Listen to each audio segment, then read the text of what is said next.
Hi, my name's Alistair Chapman, and in this video we're going to take a look at the RAW option for this camera, the Sony PXW FS5. Now, if you want to have RAW on the FS5 camera, first of all you need to ensure that your firmware is up to date. You must be on at least firmware version 2. Then you have to purchase the RAW upgrade option from your video dealer.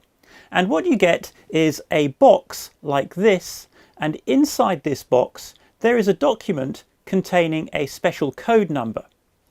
Then you go online onto a special Sony website, you enter that code number along with the serial number of the camera, and the website will generate a special key number that you enter into the camera to unlock the RAW option in the camera.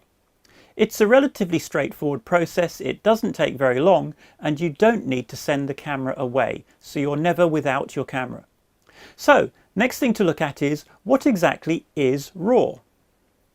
With conventional video recording, the video camera takes the signal that comes from the sensor and processes that with an internal processor, adding the final look of the image or the log gamma curve, depending on the way we're shooting, and then that's recorded inside the camera or on an external recorder output as a conventional video signal over HDMI or HDSDI. But with RAW, what we do is we take that raw data from the sensor, we bypass most of the image processing, and we output that signal, in the case of the FS5, on the SDI connector, so that the raw sensor data can be recorded with an external recorder or processed by an external device. Because we're doing that image processing outside of the camera, it gives you a great deal of flexibility in post-production to create a wide range of different looks from the same footage, from the same content. Another benefit of RAW, especially with this camera, the PXW FS5, is that because we're outputting that sensor data to an external recorder, we can actually bypass many of the internal recording limitations of the camera. In UHD, the PXW FS5 can only record 8-bit 420. That's an internal limitation. But when we output in RAW, we're able to output 12-bit raw sensor data, and that is higher quality than the internal recordings. So by using an external recorder, we can gain a higher quality image from this camera. A further limitation of the FS5 is that if you wish to shoot UHD, internally the camera can only generate 2 video streams. One of those streams is the stream that's going to be recorded, leaving just one stream available for either the viewfinder, the LCD, or an external monitor. When you use the RAW option, this is an additional stream that's added to the camera. So that means you can feed RAW out in 4K and record that externally as a 4K signal, and then internally you can still have an image in either the viewfinder or LCD, and at the same time you can record HD internally on the SD card. You can also record super slow motion RAW at 2K up to 240 frames per second continuously, if your external recorder supports this, as well as bursts of 4K super slow motion RAW using a burst recording mode. So as you can see, there are many benefits to having the RAW option in the camera. There's that ability to output raw data to record it externally at higher quality than is possible internally, and the option to have an extra monitor external to the camera while still retaining the viewfinder picture. But there are some important things you need to understand about RAW. Internally in UHD, the camera records at 100 megabits per second, making some nice, small and compact files. RAW recordings in 4K are going to be around 3 gigabits per second, with the majority of the RAW recorders available today. But as an alternative, many of the RAW recorders can take the raw data stream and convert it to an alternative high-quality 10-bit codec, such as Apple's ProRes. This offers some of the quality benefits of starting with the raw data, but with a much smaller file size, and that makes it more manageable. The raw output from the FS5 is 12-bit, and that is significantly better than the 8-bit recordings you get in UHD.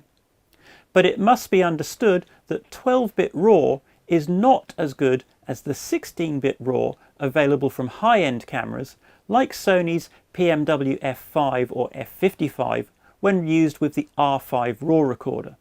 12-bit RAW will give you great grading flexibility in post-production, but it is very important with 12-bit RAW that you expose very carefully to get the most out of it.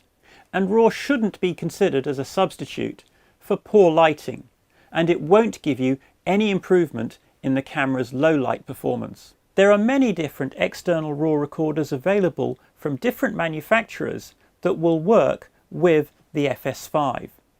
In this video I'm going to take a look at just two, and that's the Convergent Design Odyssey 7Q Plus, and I'm going to look at how we can record RAW with that, and the Atomos Shogun, and I'm going to have a look at how we can record ProRes with that.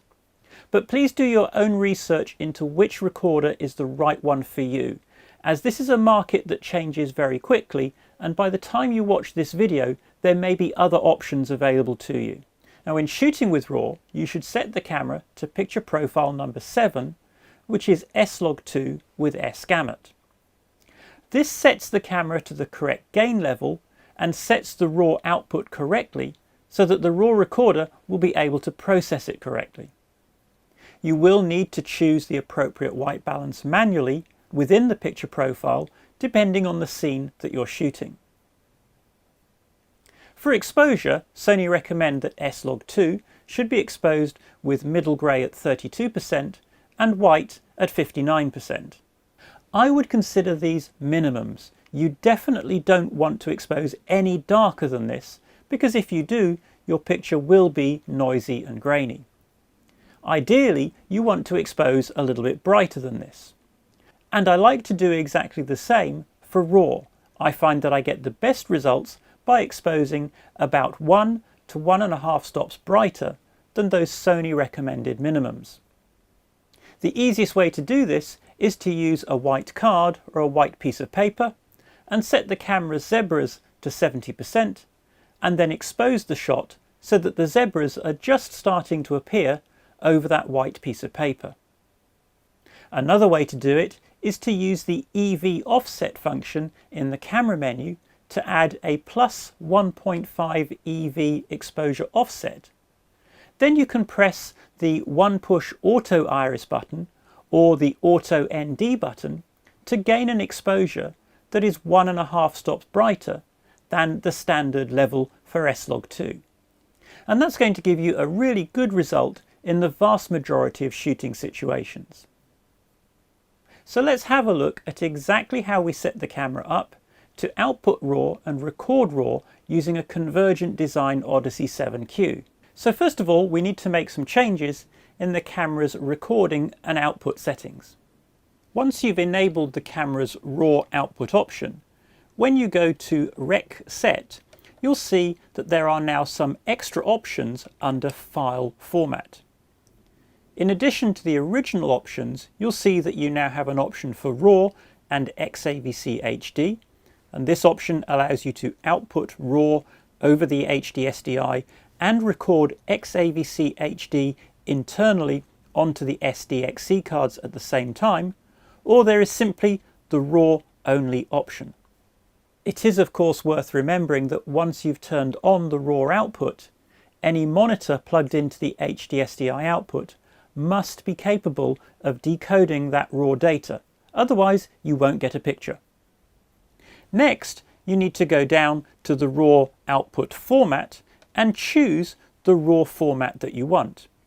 And depending on whether the camera is set to 50i or 60i area, you'll see some different options, ranging from 24 frames per second up to 60 frames per second for the RAW output in 4K.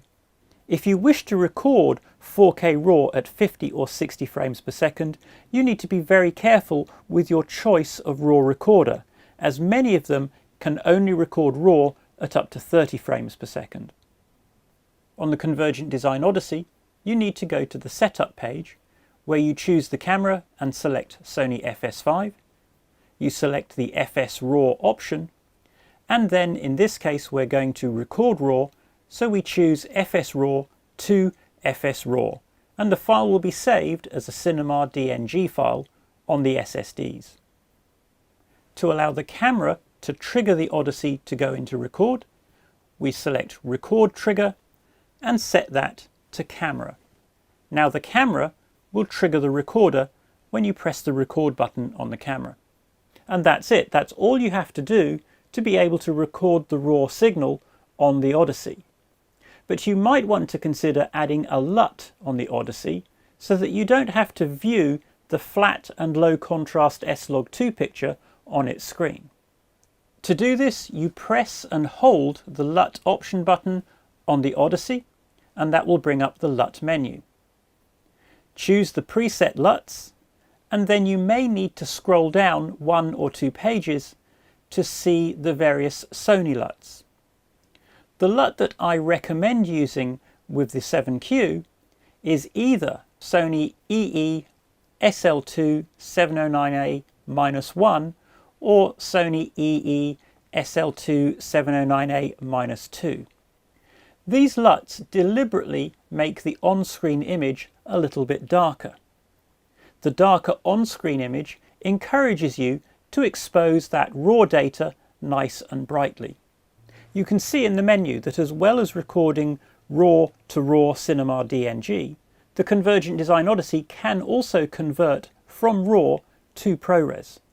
But we'll take a closer look at that type of recording option when we look at the Atomos Shogun. So that was the Convergent Design Odyssey and a few of its RAW recording options. As an alternative, let's have a look at how you could record ProRes using an Atomos Shogun, and in this case it's actually an Atomos Shogun Flame. On the Shogun, you need to ensure that the source is set to SDI, and you want to set the trigger to Sony, and this will allow the camera to start and stop the recordings on the Shogun. Depending on the options you have in your Shogun, you may be able to choose between different recording codecs. The default codec is Apple ProRes. You can also choose different quality levels for the ProRes, from HQ, high quality, to 422 as a medium quality, and LT, which is ProRes Lite, for a slightly lower quality, smaller, compact file. I recommend you use HQ where possible. Initially, you'll be monitoring S-Log2 and S-Gamut. If you press the square yellow button, you'll see we have some different monitor options. If you choose Log to Video and select Camera Sony, Gamma, S-Log2 and S-Gamut, then the S-Log2 is converted to Rec 709 for monitoring. You still record S-Log2 and S-Gamut, but because you're now monitoring 709, exposure and focus is easier to judge as the image is more contrasty. If you go to the Custom Look page of the menu, the Custom Look function on the Shogun allows you to load your own lookup tables into the Shogun and apply those to the S-Log2 picture. You can then either just monitor via that lookup table, or if you choose the Rec Look option, you can record the material with that look already baked into it. Do remember though, if you are baking in a look, you are no longer recording S-Log2, and you may lose some of your post-production flexibility. So as you can see, there are lots of ways of recording the raw stream from the FS5. Exactly what you will be able to record will depend on the recorder that you choose. But in most cases, that's going to allow you to record at least 10-bit, if not 12-bit, and in most cases up to 60 frames per second in full 4K. So it gets around many of the internal limitations of the camera. And for that reason, I think this is a really useful addition to the FS5.